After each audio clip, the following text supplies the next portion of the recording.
Thank you, Father, because you are here with us, Lord. Thank you because you are a way maker. You are a promise keeper and a miracle working God, oh Lord. We praise your name, Lord God. Thank you for being with us, Lord God, during and moving in our midst, Lord. We worship you, Father. We worship you, oh Lord. Thank you, Father.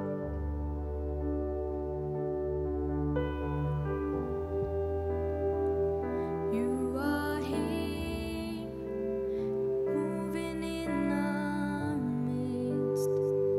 I worship you. I worship you. You are here, working in this place. I worship you.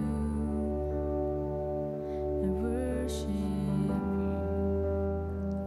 You are here, moving in our midst.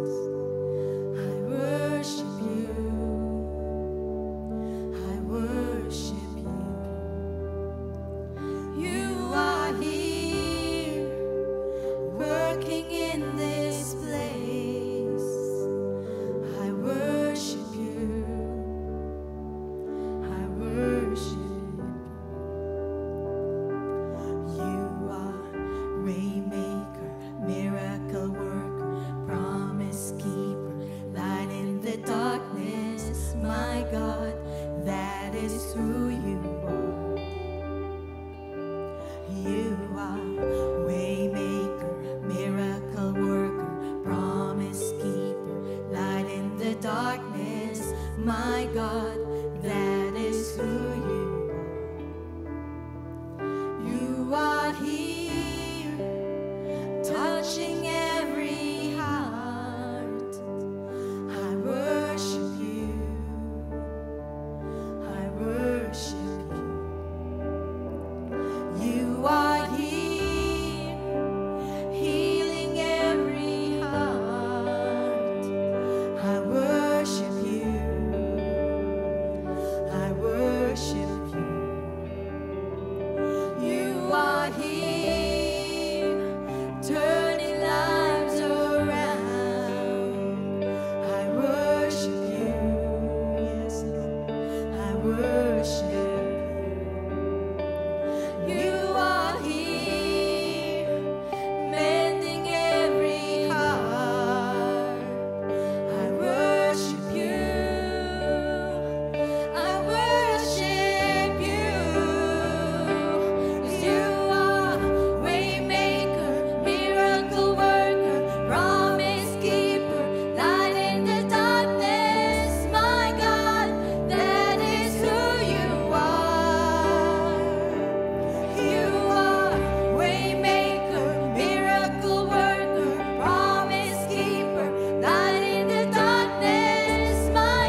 raise the faith of your people right now, Lord.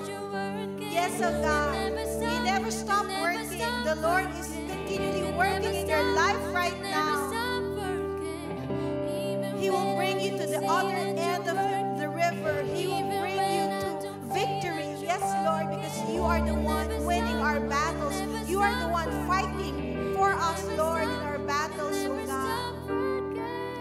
Even when I don't see it, you're working. Even when I don't feel it, you're working. You never stop working. You never stop working. Waymaker, miracle worker, promise keeper, light in the darkness. My God, that is who you are. Thank you, Lord. Thank you, Lord. We seal it in Jesus' name. Amen and amen and amen. Thank you, Lord. Let's give the Lord a clap offering of praise. Hallelujah. Thank you, Lord. Thank you, Lord.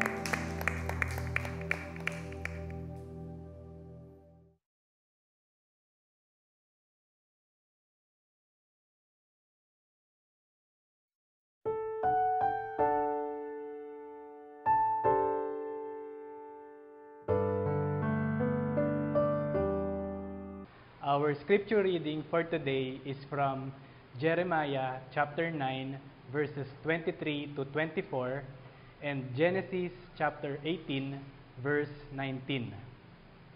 I will be reading from the New International Version. Jeremiah chapter 9 verses 23 and 24. This is what the Lord says, "Let not the wise man boast of his wisdom, or the strong man boast of his strength, or the rich man boast of his riches. But let him who boasts boast about this, that he understands and knows me, that I am the Lord, who exercises kindness, justice, and righteousness on earth. For in this I delight, declares the Lord." Let's now turn our Bibles to Genesis chapter 18, verse 19.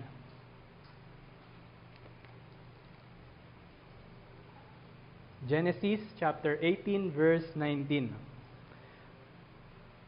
"For I have chosen him, so that he will direct his children and his household after him, to keep the way of the Lord by doing what is right and just, so that the Lord will bring about for Abraham what he has promised him." The Lord bless the reading of his word. Let us pray. Our Father Almighty in heaven, we thank you for your wonderful words. We thank you for your messenger, Pastor June. I pray that you will use his message to help us understand and live righteously and in justice. May the Holy Spirit guide us in understanding all truth. We pray all these things in the name of our Lord Jesus Christ. Amen.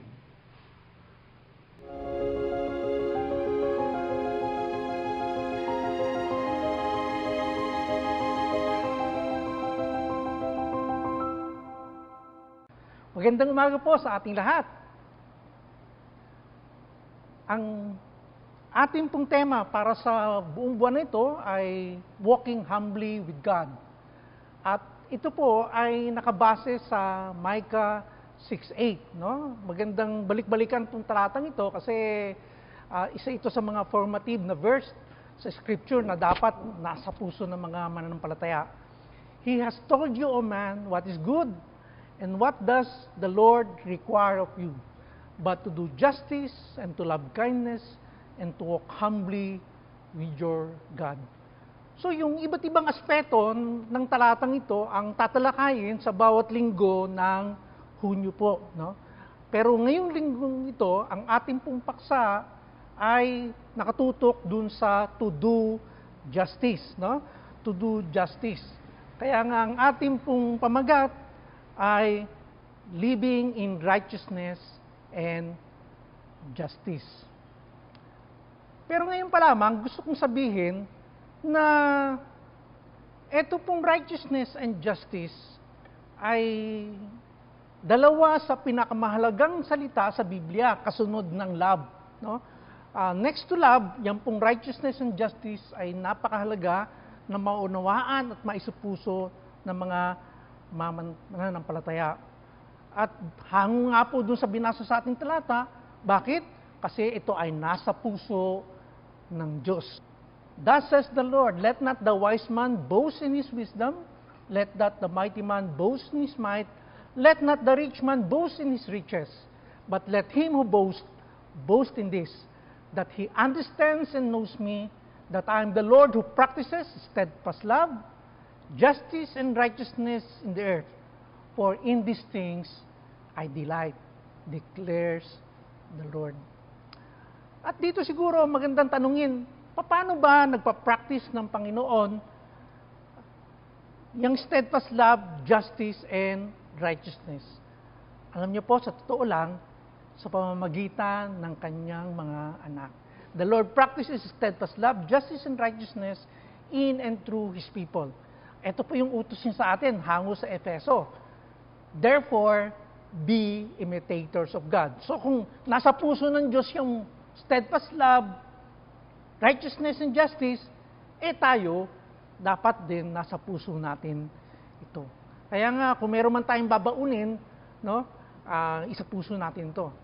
Our Lord practices steadfast love, justice, and righteousness in and through us. No, yun yung statement siguro na magandang baunin natin.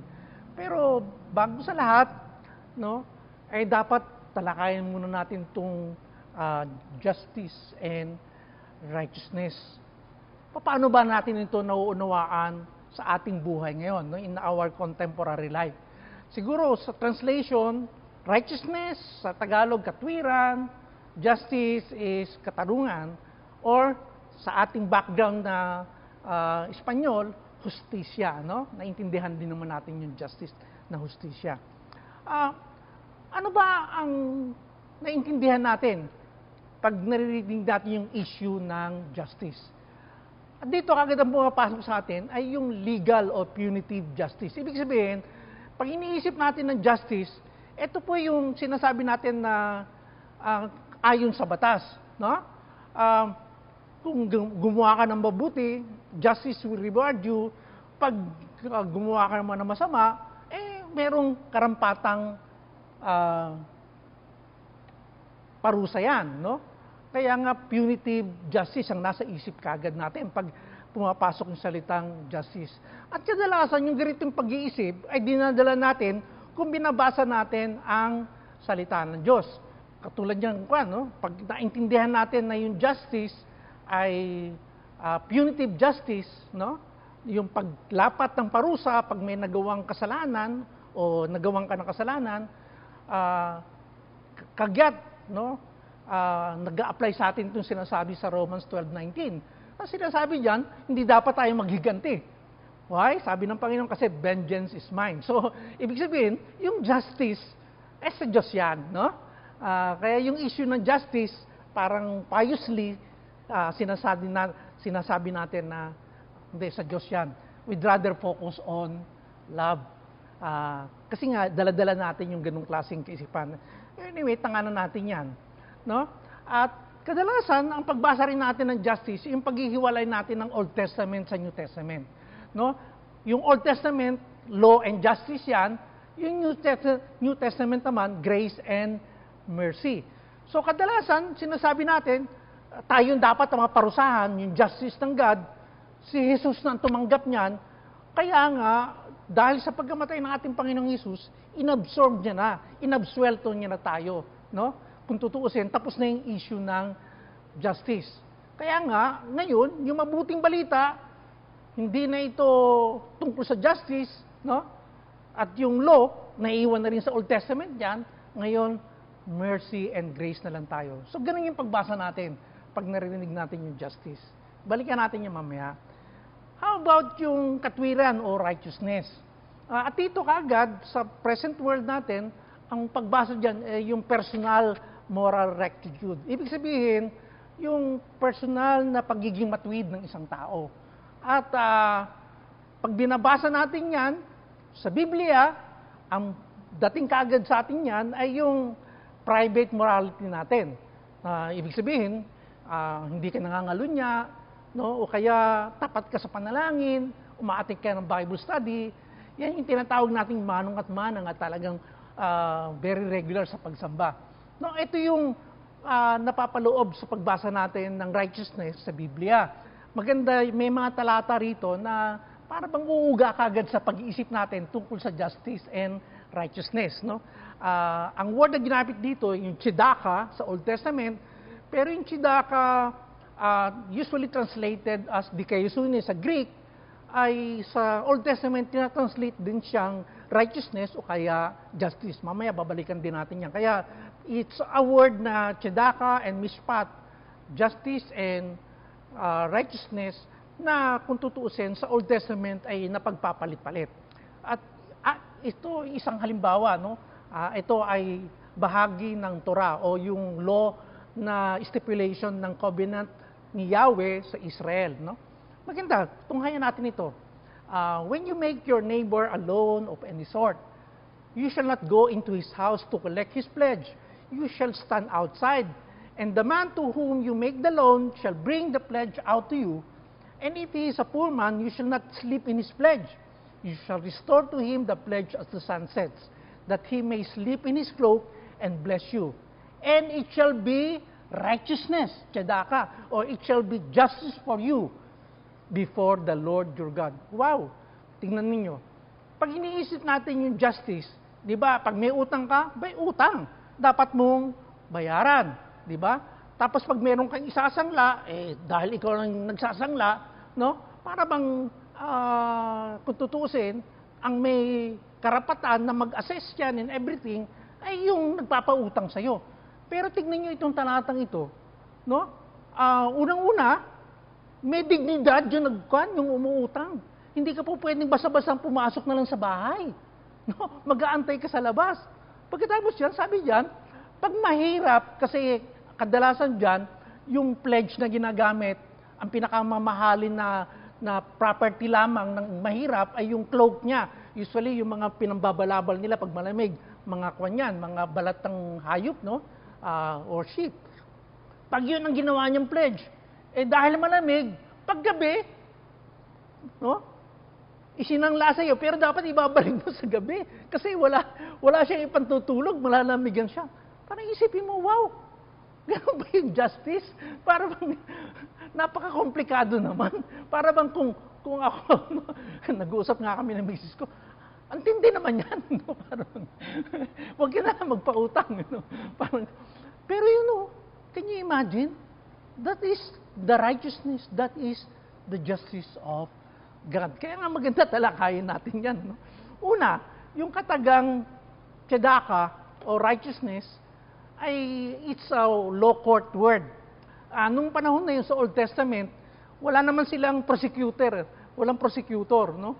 Para dun lang sa gate, kunyari itong kapitbahay mo, no?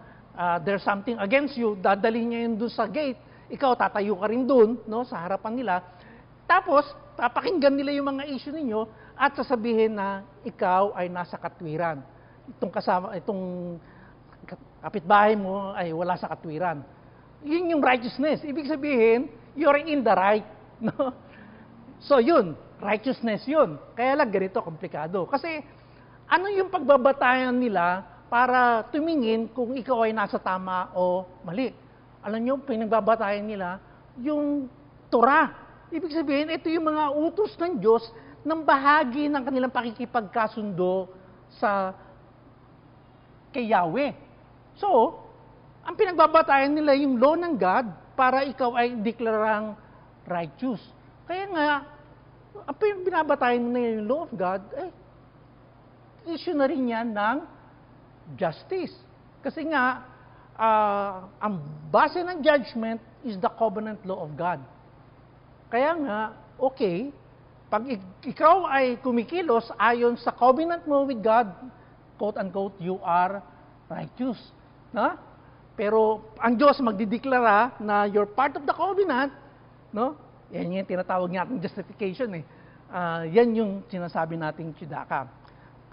Kaya nga, ito yung law court setting ng tsidaka, ito naman yung covenal setting na pinagbabatayan. Madali lang isipin. Bakit? Kasi ang pagbabatayan nila kung ikaw ay nasa tama o mali ay yung Torah, no? Yung stipulation ng kanilang covenant with God. Kaya nga,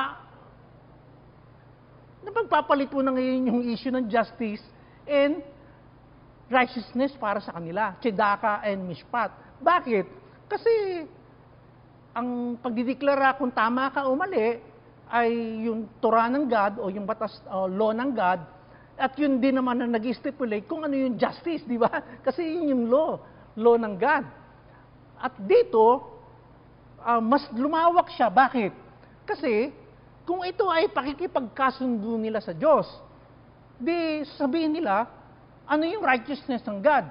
Ang righteousness ng God ay yung kanyang pagiging faithful sa covenant. Kaya nga dahil nga sa nangyari sa bansang Israel, kung ililigtas sila ng Diyos, ito ay dahil sa covenant ng Diyos sa kanila. Yan ang tinatawag nilang the righteousness of God. Kaya nga pagbabasehan mo uli yung sa Romans 1:16 and 17, na yung gospel, it is where the righteousness of God is revealed. Makikita nyo na ang tinutukoy dito ni Pablo ay yung pagiging tapat ng ating Panginoon sa kanyang pakikipagkasundo sa Israel. Na ngayon ay bahagi na tayo dahil tayo ay nakay Kristo. No?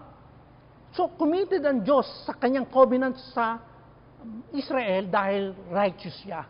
No? Yun yung the righteousness of God. So, nakita nyo na magkasama na ngayon yung righteousness and justice. Una, righteousness, idideklara na ikaw ay tama, no? At yung kabilang partido ay hindi tama, pero ang pinagbabasihan nila ay yung Torah, no? O yung mga kautusan ng Diyos na stipulation ng kanyang pakikipagkasundo sa bansang Israel o yung kanyang covenant with Israel.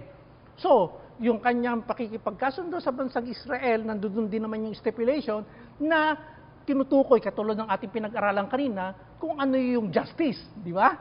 No? Kaya nga, yung righteousness and justice ay pagpapalit-palit, no? Lalo na sa Greek ng translate yung Old Testament into Septuagint Greek, ang word na ginagamit ay dikaiosyne, sa righteousness, ha? Pero sa Greek, ang dikaiosyne means justice, no? Kaya talagang sa Biblia, magkasama po yan.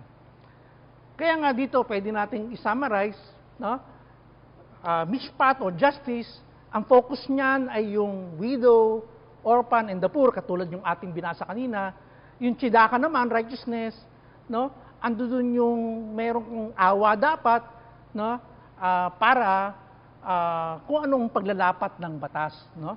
Kasi above the law ay yung mercy na dapat nakikita sa atin kasi yun ang nasa puso ng Diyos. Kaya nga, the anchor of God's justice ay yung pagbibigay ng dignidad sa mga tao, hindi yung pagpapakita ng kapangyarihan. Kaya nga, isipin kaagad natin, pag justice, no? Paano ba yung justice sa Bible? Yung sinasabi ng isang napakagaling na rabbi, na napakagaling na interpreter ng Old Testament, pag inisip natin dapat ngayon ng justice at ang pagbasihan natin ay yung Bible, dapat magkasama yan. Justice tempered with compassion. So yun yung justice sa Bible. Justice tempered with compassion. Magkasama na yung righteousness and justice. Makikita natin na yung justice and righteousness is actually God's redemption. No?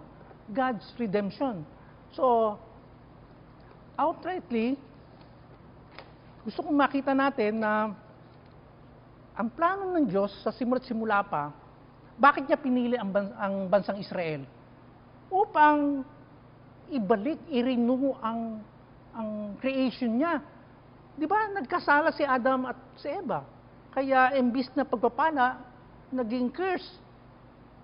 Paano niya itatama ito? How would God put this to right?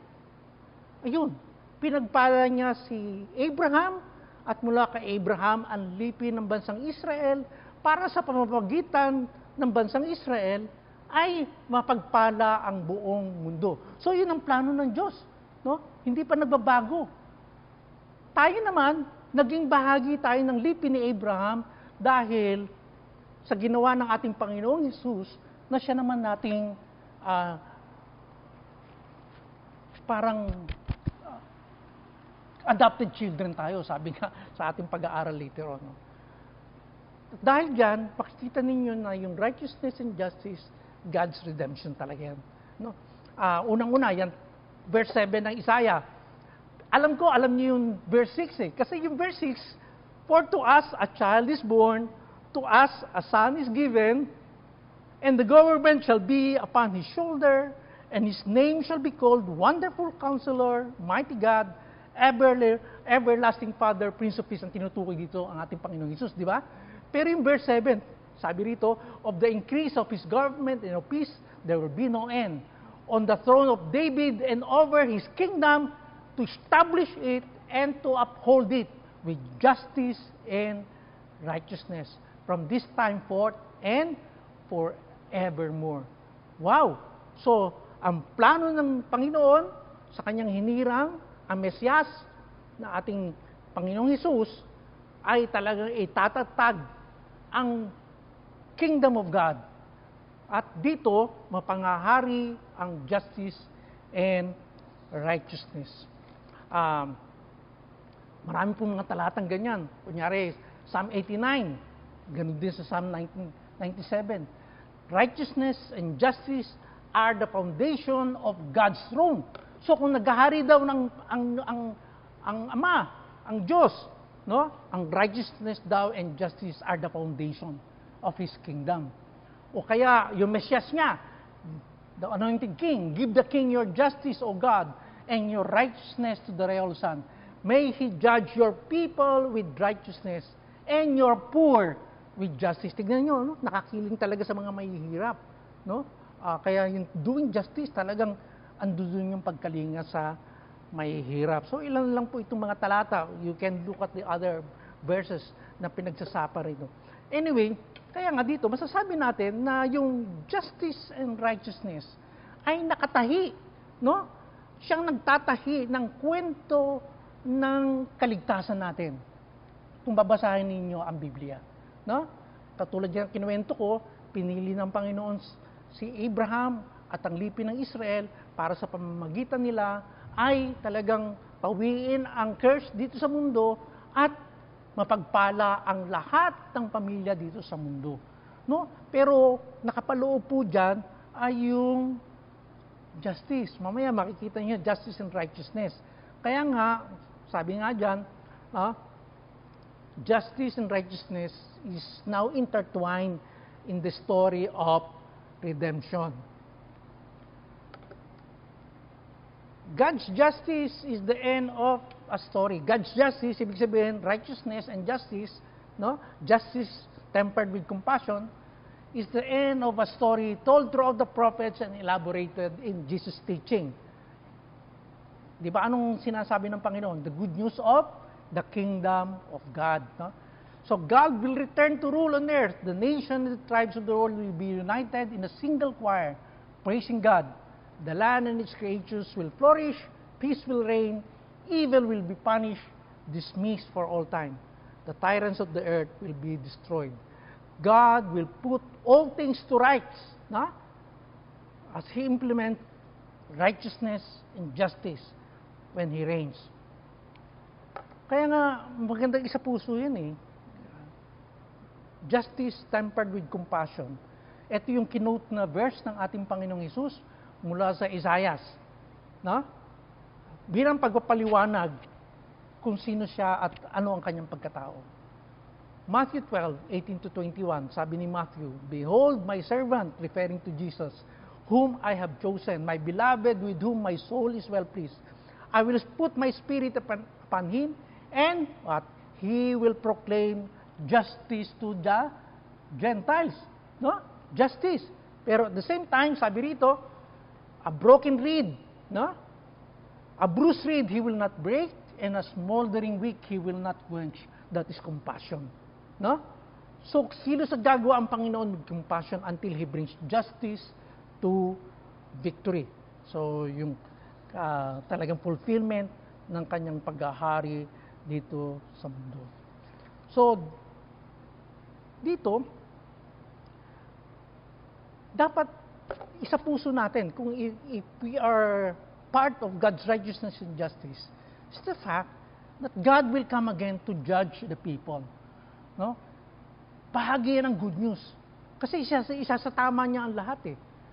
Pero isipin mo ngayon sa mundong ito, no? Sabi nga rito sa quotation, in a world of systematic injustice, bullying, violence, arrogance, and oppression, the thought that there might come a day when the wicked are firmly put in their place and the poor and the weak are given their due is the best news there can be. Faced with a world in rebellion, a world full of exploitation and wickedness, a good God must be a God of judgment. No? Wow. No? At yan ang bahagi sa dakilang plano ng Diyos. Kaya nga mga kapatid,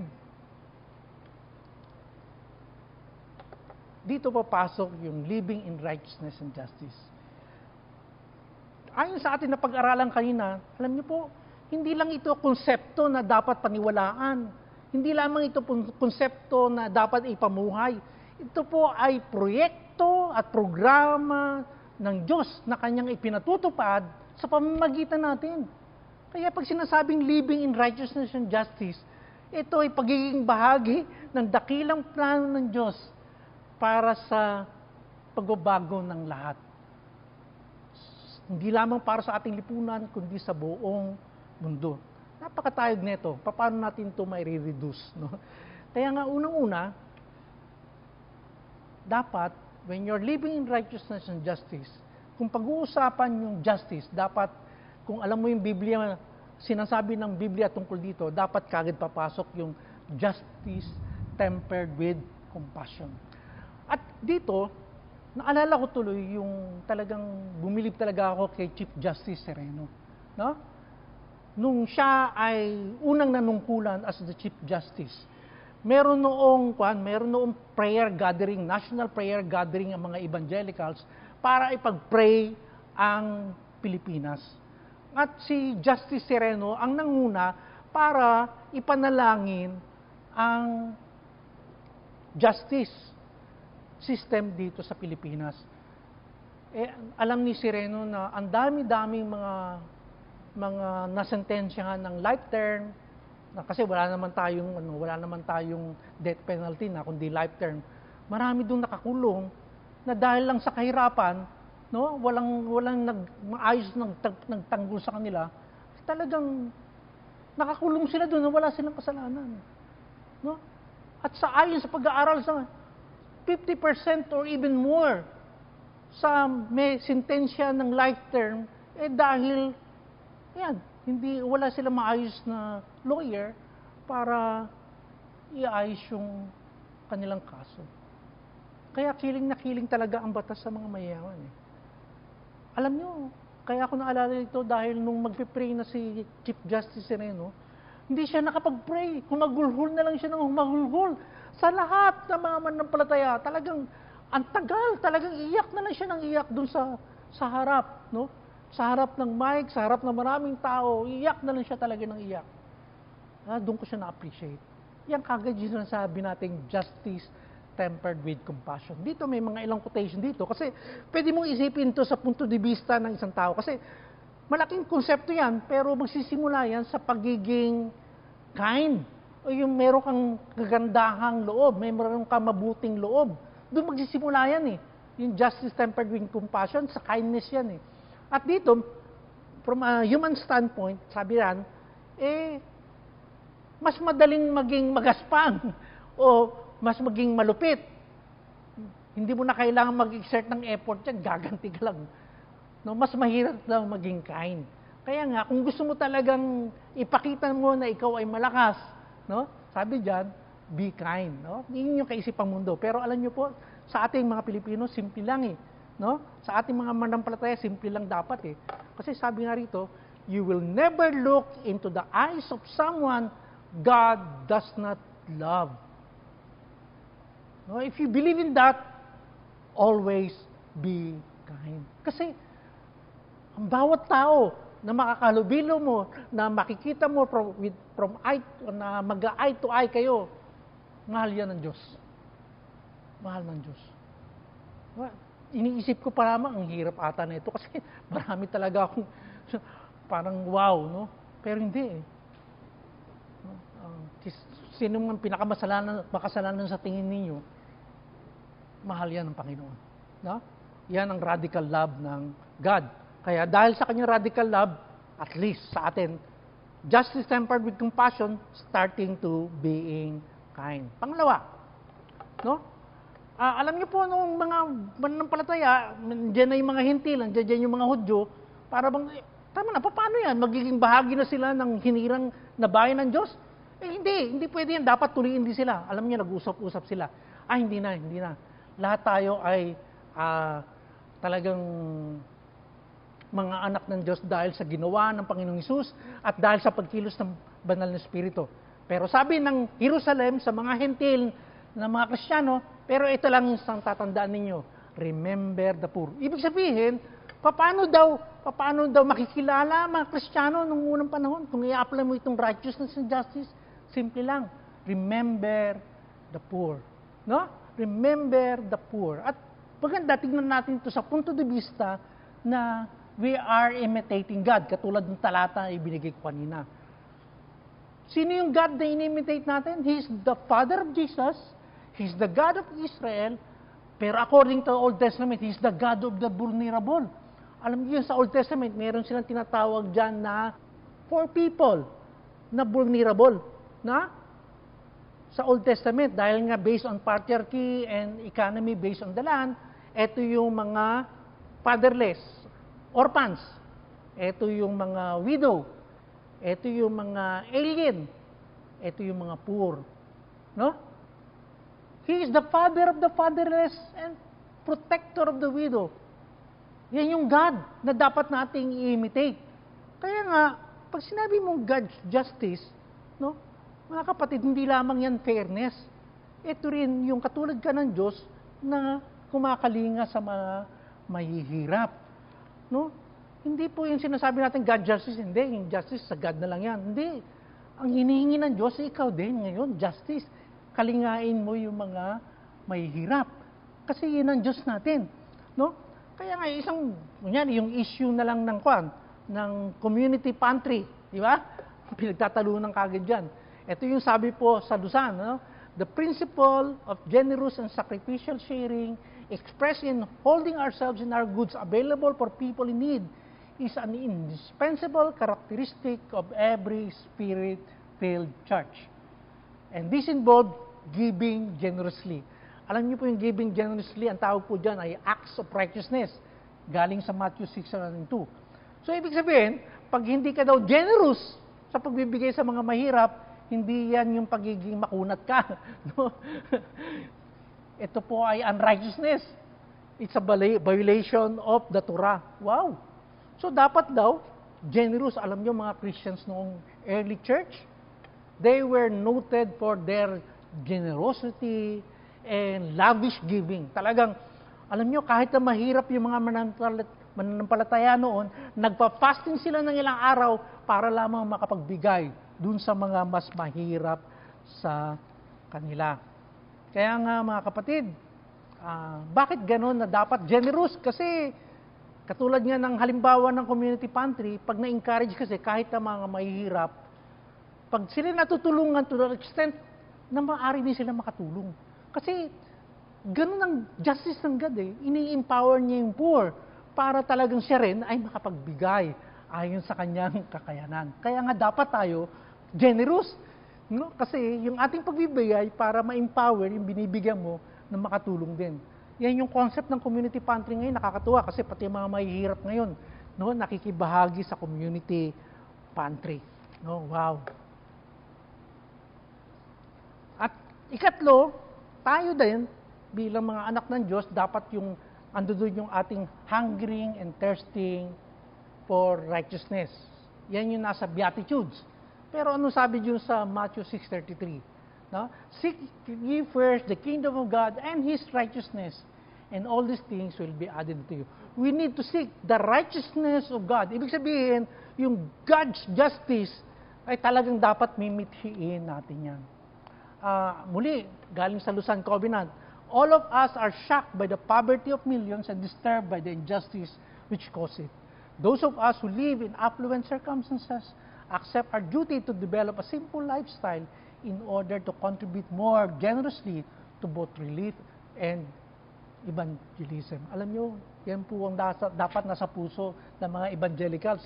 Sabi dyan sa Lausanne, mamumuhay ka na ng simple, kahit na ikaw may kakayanan, para mas lalo ka pang makapagbigay sa mga nangangailangan. At dito, this is a quotation from N.T. Wright. Ang sinasabi lang niya rito, no? Yung righteousness, pagiging bahagi ng covenant with God. Yan yung new covenant with God dahil nga sa ginawa ng ating Panginoong Hesus. Pero dahil itong mga passages na ito ay nakabase sa ating God na siyang lumikha sa lahat, no? Hinihiling ng Diyos naman ay ma-reflect natin yung kanyang karakter, di ba? Be imitators of me. At part ng kanyang karakter nga ay yung righteousness and justice. At yan ang kanyang disensyo para sa mundo, di ba? Yung pagbabahaginan. Kaya nga, sabi nga rito, the church is to be not only an example of God's intended new humanity, but the means by which His eventual plan, including the establishment of worldwide justice, is to be put into effect. Sabi ko nga, living in righteousness and justice is being a part of God's program and project, no? To bring His kingdom, to establish His kingdom, a kingdom which foundation is righteousness and justice. Or simply stated, we do justice when we give all human beings their due as creations of God. Doing justice includes not only the rightings of wrongs, but generosity and social concern, especially toward the poor and vulnerable. Kaya nga dito, dapat taimtim tayong manalangin kasi alam naman natin, kulang tayo ng kakayahan eh. Pag iniisip niyo yung kawalan ng katarungan dito sa mundo, alam niyo dapat ang dadalhin sa atin yan ay yung panalangin, katulad ng sinasabi dito sa Luke chapter 18. And will not give justice to his elect, who cry to him day and night. Will he delay long over them? I tell you, he will give justice to them speedily. So sa ating talagang ninikluhod, dahil sa kawalan ng katarungan ng mundo, ay talagang dapat ando dun, no? Magtutulak sa atin upang manalangin. Kaya yan ang hahanapin sa atin when the Lord returns. Ito, babalikan ko uli yung kwento natin. Pinili ng Panginoon si Abraham para yung sumpa, dala ng kasalanan ni Adan at Eva, ay gawing pagpapala sa pamamagitan ni Abraham at ang kanyang lipi, ang bansang Israel. Pero paano may papatupad ito? Yan pala yung tungkol sa kingdom people muna. No? Anyway, ang sinasabi lang ba dyan, sinasabi ko nga kanina dun, no? Ang kingdom people, iniisip na yung justice and righteousness ay dalhin sa mundo. Church people, hindi natin naiisip yung concerns of justice and mercy and truth. No? Church people think about how to get people into the church. Kingdom people think about how to get the church into the world. No? Kaya dapat outward looking tayo. No? Church people worry that world might change the church. No. Kingdom people work to see the church change the world. So, pag sinabing living in righteousness and justice, and since righteousness and justice is the foundation of the kingdom of God, we are the kingdom people. No? God's kingdom people. Anyway, sabi ko nga, ito, pinili ng Diyos si Abraham. Can you imagine Abraham? Ang mission niya ay yung pagpapala sa buong mundo. Pero alam niyo po kung anong job description na binigay ng Diyos kay Abraham? Ito po, Genesis 18:19. Ano ang kanyang job description? To keep the way of the Lord by doing righteousness and justice sa tahanan. So, wow! Ang mission niya sa Diyos ay baguhin ang mundo, parang dalhin ang pagpapala ng Diyos sa buong mundo, Sabi mo, Lord, asan ang aking job description? Ang job description niya, ito, ikaw ay maging mabuting ama sa pamamagitan ng pagtuturo ng righteousness and justice sa iyong pamilya. Wow! Hindi po madali yan kasi parang sa akin abot na may isip noon, naalala ko noon, pag nung namatay si Popoy Lagman, no, issue ng justice, no, alam niyo naman si Popoy Lagman, pinaglalaban niya yung karapatan ng mahihirap, although sabi ng iba, mga komunista siya, pero dinala ko si Risa nung merong lamay doon sa UP, no, para maikwento ko lamang sa kanya yung mga simulain ng mga taong katulad ni Popoy Lagman. Ewan ko kung tumimo ito sa kanyang puso. Si Justin naman, yung aking bunso, isinama ko siya doon sa ministry, no, sa ministry ng CCT noon, bahagi ako, dun sa mga street dwellers. Sinama siya dun at ang ginawa sa kanya nga ng kaibigan ko nang nag-lead ng ministry, siya yung nihiling para ipag-pray yung mga, kung na siya noon, mga 16 years old na siya noon eh. High school siya sa Philippine Science. I hope and pray yung mga bagay na yun tumimo sa puso ng aking mga anak. Kasi gusto kong maisa puso nila yung righteousness and justice. Paano ito simulan kunyari sa bahay? Kunyari, simpleng issue na lang yung mga kasambahay natin. No? Alam niyo po mga kapatid, meron ng batas diyan eh, na dapat bibigyan talaga sila ng day off. Tapos, o kaya dapat i-cover mo rin yung, kung kunyari, matagal na siya sa'yo, yung pag-aalis siya sa'yo, parang meron silang retirement, no? 1 month for every year of service. Covered din yun sa kanilang batas. Mukhang mabigat ata yun. Pero yun nga eh. That is the least na po pwede nating gawin. No? At marami pa. Sabi ko nga, si Abraham, ang mission niya mula sa Diyos ay dalhin ang pagpapala ng Diyos sa buong mundo. Yun ang kanyang mission. Ano ang kanyang job description? Eto, be a good father. No? By keeping the way of the Lord, by doing righteousness and justice. Sabi nga rito, pag ginawa mo yan, sabi ng Panginoon, He will bring Abraham what He has promised him. Wow, no? Natupad dyan sa ating Panginoong Jesus. Gusto ko magtapos po dito. Sa hindi nakakaalam, yan po ay larawan ni Bishop Desmond Tutu, isa sa aking mga spiritual hero. Namatay na po siya, at ginamit siya ng Panginoon powerfully dun sa South Africa. Yung South Africa, alam niyo yung apartheid? Ibig sabihin, yung mga itim, second-class citizen. Hindi po pwedeng sa isang restaurant sila. Iba ang kanilang tirahan, iba yung sasakyan nilang mga bus. No? Sa paglakad, dapat mayroong patakaran na babaw ka pag nakasalubong mo yung mga puti. Yun yung apartheid. No? Siya, negro siya. Siya yung bishop ng Anglican Church at the time. Alam niyo po, namuhay siya with hope. Parati siya nakangiti. Kahit na ang hirap ng buhay. No? Kahit siya sinisikil ng mga puti. No? Pati yung kanyang mga bayan na mini-minister, talagang inaabuso ng mga puti. Ang daming namamatay. Ganon din yung mga itim. Siyempre, bumabawi sila. Hala, di ba, nag-take over si Nelson Mandela? Alam mo yung sabi ng mga tao noon, naku, magkakaroon ng bloodbath. Talagang magkakaroon ng patayan dyan sa South Africa. Alam niyo, hindi nangyari yun dahil kay Bishop Desmond Tutu. No? Kasama ni Nelson Mandela, nagtayo po silang tinatawag nating Truth and Reconciliation Commission. At dun sa Truth and Reconciliation Commission, at dito, talagang maghaharap sa korte, mag-i-contest mo lamang yung ginawa mo, dun sa ginawa mo ng kasalanan. At dun mismo magpapatawad. At siya mismo magsasabi sa iyo, anong gusto mong anong gusto mong kabayaran. Alam niyo, hindi ko makakalimutan dun yung isang kwento ng nanay. Pinatay na magkasunod yung kanyang anak at saka yung kanyang asawa, pinatay ng mga goons ng puti, no? Mga kapulisang puti, pinatay yung kanyang asawa at anak, dinukot, pinatay. Inilibing ng buhay at saka sinunog. Kinumpisal yan. Ando doon yung nanay, kinumpisal nung ang laki-laking tao ng gumawa nito, no? Tapos tinanong yung nanay, ano ngayon ang gusto niyong gawin? Sabi niya, pinapatawad ko na po sila. No? Pero ito lang gusto kong gawin nila. Sabi niya ganyan. Kasi po, wala na akong pagbubuhusan ng pagmahal ko eh. Patay na yung anak ko, patay na yung mister ko eh.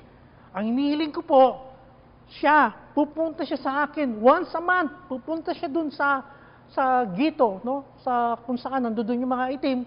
Pupunta siya ron para maibuhos ko yung pagmamahal ko sa kanya. Alam niyo po, yung siga-sigang puti, hinimatay. Tapos lumalapit ngayon yung nanay para akapin siya. Kumakanta yung mga manampalataya na Amazing Grace. Wow! Truth and Reconciliation Commission. Ginamit ng Panginoon yan, si Bishop Desmond Tutu. Pero ang hindi nakakaalam, nung bata pa ho siya, no? Kasi nanay niya manampalataya, magkasama sila, at habang naglalakad sila sa kalsada, 12 years old siya, no? Meron sila nakasalubong na puti. Etong puting ito, pari din, Anglican priest. Di handa na silang yumuko kasi yan ang sinasabi sa apartheid.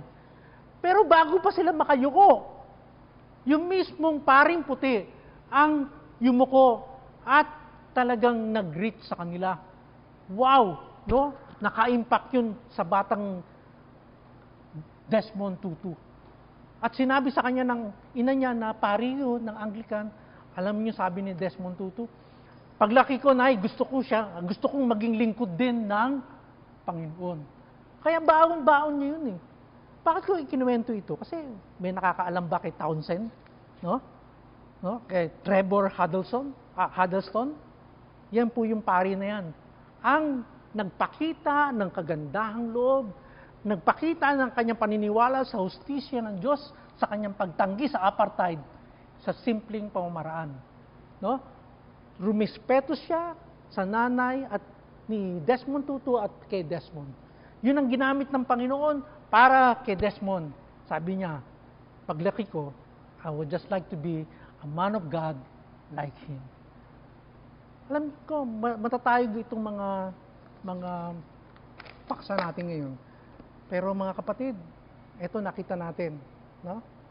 Magsisimula lang din po ito sa tahanan. No? Magsisimula sa tahanan. Magsisimula sa kwento ng katapatan na katulad na itong si Trevor Huddleston na naka-impact sa buhay ni Desmond Tutu. Manalangin po tayo. Panginoon,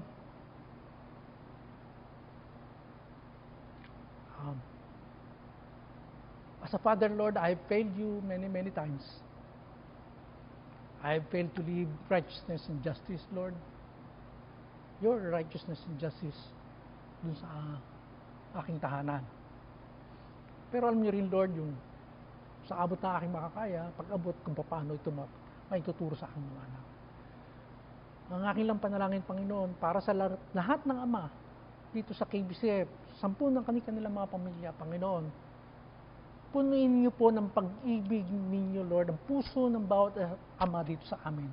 Upang dahil sa pag-ibig ninyo ay talagang ang pagtingin namin sa aming anak, sa aming may bahay, ay yung mata na with kindness na nagmumula sa inyo. Lord, tulungan niyo po kami. At dito magsisimula, Panginoon, harinawa, na kami maging instrumento ninyo upang ipakita sa mundo ang katarungan ng Diyos. Ang katarungan na napapaluban ng awa at pagmamahal ninyo. Justice tempered with compassion. Maraming salamat. Ito'y samot dalangin namin sa pangalan ni Jesus.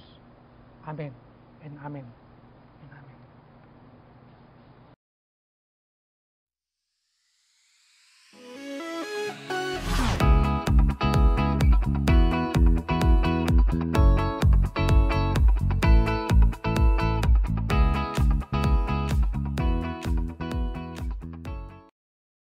Happy Lord's Day, brothers and sisters. I hope you were encouraged by our message today. So as we continue with our worship service, we go to our part where we give our tithes and offerings. So let me just give you some reminders on reasons why we give. First, we give to thank God. We have because God first gave. He's the one who first loved us. Sabi din sa 1 John 4:19. Sabi din sa Deuteronomy 8:18, He is the one who gave us the ability to produce wealth. Kaya po we are blessed. So we give to thank God. Second, we give to worship God. Sabi po sa Hebrews 13:16, do not neglect to do good and to share what you have, for such sacrifices are pleasing to the Lord. So Jesus went to the heart of the matter by saying that in order to do good, we have to share our blessing to others because it pleases God. So we give to worship God. And thirdly, when we give, we become like Christ. So sabi po dun sa Acts 20, verse 35, in everything I did, I showed you that by this kind of hard work, we must help the weak, remembering what the Lord Jesus Christ has said, that it is more blessed to give than to receive. So God bless you, kapatid, as you share your blessing and as you give your offerings to the Lord. So, nakita niyo ito? Namiss na natin fill-upan ito. But because of the pandemic, unfortunately, we cannot give it here. So, there are several ways we can give our tithes and offerings. Unang-una po, we can drop by the office on a weekday from Monday to Saturday. Or, we can give our blessings through bank transfer. And the details will be given to you after this message. So kapatid, God bless you. Happy Lord's Day.